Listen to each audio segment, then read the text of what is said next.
আর সবাই হাগ করছে মাঠে।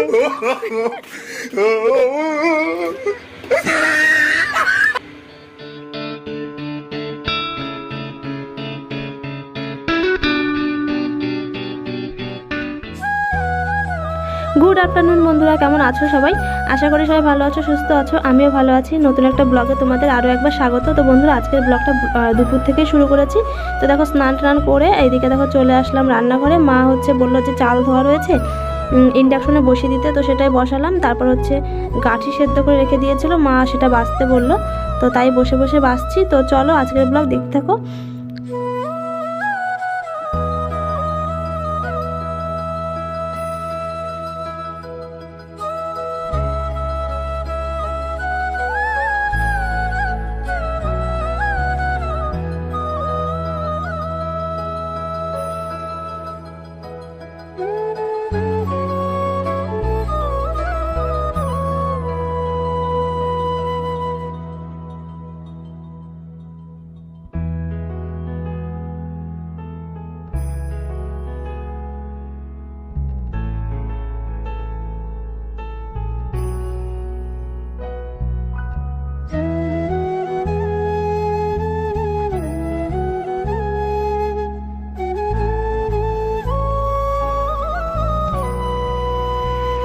তো বন্ধুরা, গাঠি বাছা হয়ে গেছে। তারপর দেখো চলে এলাম পাঁপড় ভাজা নিয়ে। তো স্নান করার পরে কিছু মুখে দিইনি, তো কিছু একটা মুখে দিতে ইচ্ছে হচ্ছিলো, তো সেই জন্য পাঁপড় ভাজা ছিল, সেটাই নিয়ে এসেছি।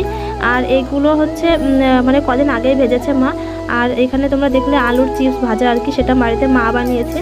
আর এই যে দেখো, একটা খারাপ মানে আলু ভাজা মানে চিপস মুখে পড়েছে, সেজন্য মুখটা আমি ভ্যাটকাচ্ছি।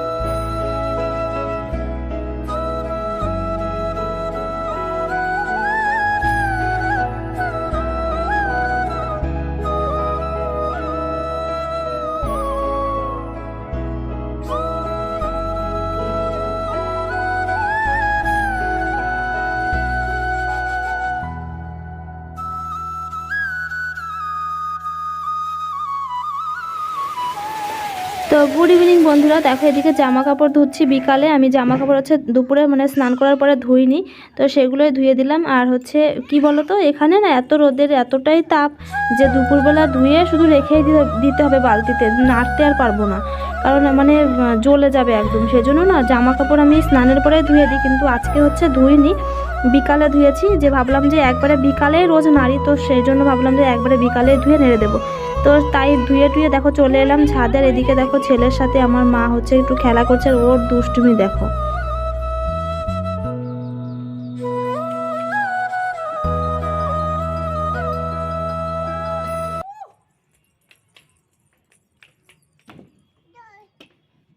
আমাদের এখানে চারিদিকে মাঠে মাঠ, মাঠে মাঠ, সবাই হাগ করছে মাঠে।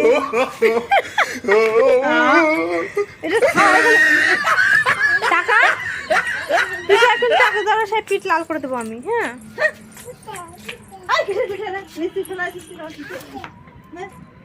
পিঠে খেলে পেটে সয়, পেটে খেলে পিঠে সয় না। সন্ধ্যা হয়ে গিয়েছে।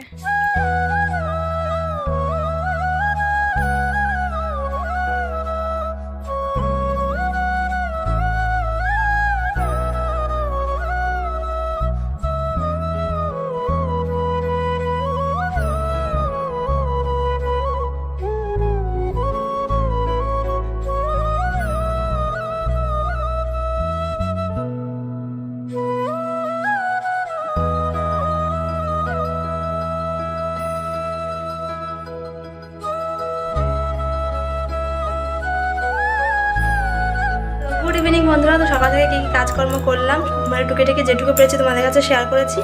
তো এখন সন্ধ্যা দিলাম, তোমরা দেখলে। তো এখন একটু বসলাম আর কি।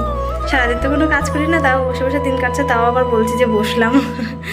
যাই হোক, তো চলো এখন ছেলের জন্য খাবার রান্না করব, তারপর ওকে খাওয়াবো।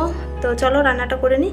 পরে তোমাদের সাথে কথা হচ্ছে। আর আগে যেমন আমি সবসময় একটু সামনে এসে ইন্ট্রো দিতাম, কিন্তু সেইভাবে না এখন আর মানে ইন্ট্রো ফিন্ট্রো এখন আর দেওয়া হয় না আমার, মানে হয় না, কেন হয় না সেটা আমি জানি না, হয় না। যাই হোক, তো চলো চেষ্টা করবো আবার আগের মতো বেশ ভালো করে সুন্দর করে ভিডিও করার। কিন্তু কি বলতো, অনেকে আছো ভিডিও দেখে চলে যাও কিন্তু সাবস্ক্রাইব করো না, কেন বলো তো? মানে আমার ভিডিও কি ভালো লাগে না? মানে দেখে চলে যাচ্ছ কিন্তু সাবস্ক্রাইব করছো না, এটা কি ঠিক বলো? তো যাই হোক, তো প্লিজ আমার চ্যানেলটাকে তোমরা সাবস্ক্রাইব করে দিও। তো চলো ছেলের জন্য রান্নাটা করে নিই, আর তারপর হচ্ছে কী হবে জানি না, তারপরে মানে কী করবো জানি না। তো যাই করি না কেন শেয়ার করবো টুকিটাকি যেটুকু পারি তোমাদের কাছে। সব সময় আমি মানে অল্প হলেও ক্লিপগুলো নেওয়ার চেষ্টা করি। আর একটা কথা, হ্যাঁ, আমি আগের মতো অত ভালো করে ইন্ট্রো দেওয়া বলো এগুলো আমার হয় না। তার মেন কারণটা বলে দিচ্ছি, আমার ছেলের সাথে ভাই আমি পারি না। আমার ছেলে যে কী দুরন্ত, মানে কি বলবো, ওর সাথে পেরে ওঠা বিশাল মানে কষ্টের। তো বলি না, একটা ভিডিও শ্যুট করতে গেলে ভিডিওটা রেখে শ্যুট করবো তো ফোনটা ফেলে দেবে, নিচে রেখে শ্যুট করবো ফোনের উপরে পা তুলে দেবে, ভীষণ কষ্ট হয়ে যায়। এই জন্য আমি আগের মতন এখন আর দিতে পারি না ভিডিও।